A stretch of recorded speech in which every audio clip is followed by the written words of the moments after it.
Assalamualaikum warahmatullahi wabarakatuh. Perkenalkan, nama saya Iklimah Haris dari kelas R10 Akuntansi dengan NIM C1C019098. Pada kesempatan kali ini, saya akan menjelaskan materi mengenai ilmu keperilakuan dalam perspektif akuntansi. Yang pertama, kita akan membahas pentingnya aspek keperilakuan pada akuntansi. Akuntansi adalah tentang manusia.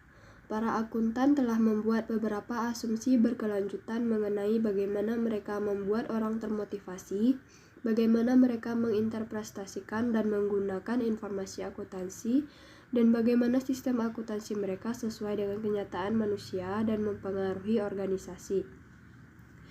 Jika akuntan berhubungan dengan efektivitas dan prosedur perusahaan secara luas, maka mereka juga selayaknya memonitor ketepatan asumsi yang bersifat kontradiktif terhadap apa yang mereka lihat dalam realitas perusahaan. Akuntansi adalah tindakan. Dalam berorganisasi, semua anggota harus mempunyai peran yang harus dimainkan dalam mencapai tujuan organisasi. Peran itu tergantung pada seberapa besar tanggung jawab dan rasa tanggung jawab anggota tersebut terhadap pencapaian tujuan organisasi. Pencapaian tujuan dalam bentuk kuantitatif juga merupakan salah satu bentuk tanggung jawab anggota organisasi dalam memenuhi keinginan untuk mencapai tujuan dan sasaran organisasi. Berikutnya kita akan membahas mengenai ruang lingkup akuntansi keperilakuan. Secara umum, ruang lingkup akuntansi keperilakuan dibagi menjadi 3 bidang besar, yaitu yang pertama, pengaruh perilaku manusia berdasarkan desain, konstruksi, dan penggunaan sistem akuntansi. Bidang akuntansi keperilakuan ini mempunyai kaitan dengan sikap dan filosofi manajemen yang mempengaruhi sifat dasar pengendalian akuntansi yang berfungsi dalam organisasi. Yang kedua, pengaruh sistem akuntansi terhadap perilaku manusia.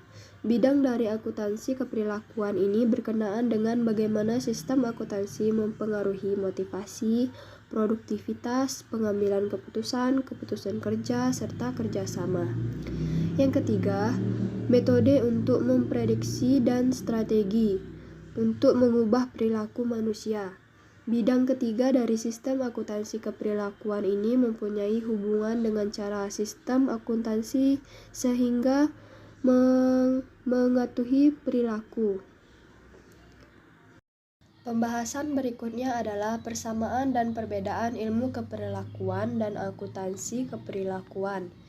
Ilmu keperilakuan mempunyai kaitan dengan penjelasan dan prediksi keperilakuan manusia.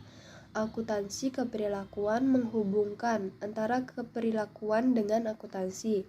Sementara itu, akuntansi keperilakuan merupakan bagian dari ilmu sosial dan akuntansi keperilakuan merupakan bagian dari ilmu akuntansi dan pengetahuan keperilakuan.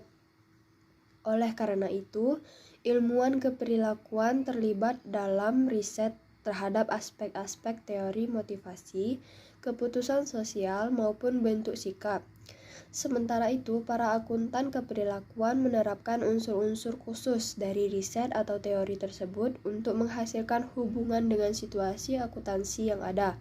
Tetapi, para akuntan tidak akan mempelajari seluruh aspek tersebut karena sebagian mereka berada di luar batasan-batasan akuntansi. Selanjutnya, kita akan membahas mengenai perspektif berdasarkan perilaku manusia, psikologi, sosiologi, dan psikologi sosial. Psikologi merupakan ilmu pengetahuan yang berusaha mengukur, menjelaskan, dan terkadang untuk mengubah perilaku manusia. Sedangkan sosiolog mempelajari orang-orang dalam hubungannya dengan sesama manusia. Psikologi sosial adalah suatu bidang kajian dalam psikologi, tetapi memadukan konsep-konsep baik dari psikologi maupun sosiologi. Psikologi sosial memfokuskan pada pengaruh satu-satu terhadap orang lain. Salah satu bidang utama dalam bagaimana melaksanakan pengaruh tersebut dan bagaimana mengurangi hambatan terhadap penerimaannya. Ketiga hal tersebut, yaitu psikologi, sosiologi, dan psikologi sosial, menjadi kontributor utama dari ilmu keperilakuan. Ketiganya melakukan pencarian untuk menguraikan dan menjelaskan perilaku manusia, walaupun secara keseluruhan mereka memiliki perspektif yang berbeda mengenai kondisi manusia psikologi, terutama merasa tertarik dengan bagaimana cara seseorang individu bertindak. Adapun hal-hal penting dalam perilaku organisasi yaitu yang pertama teori peran, kedua struktur sosial, yang ketiga budaya, keempat komitmen organisasi, kelima konflik peran, keenam konflik kepentingan, dan yang ketujuh pemberdayaan karyawan. Baiklah, hanya itulah yang dapat saya sampaikan mengenai materi ilmu keperilakuan dalam perspektif akuntansi. Mohon maaf jika terdapat banyak kesalahan dalam penyajian dan kekurangan materi. Saya akhiri. Wassalamualaikum warahmatullahi wabarakatuh.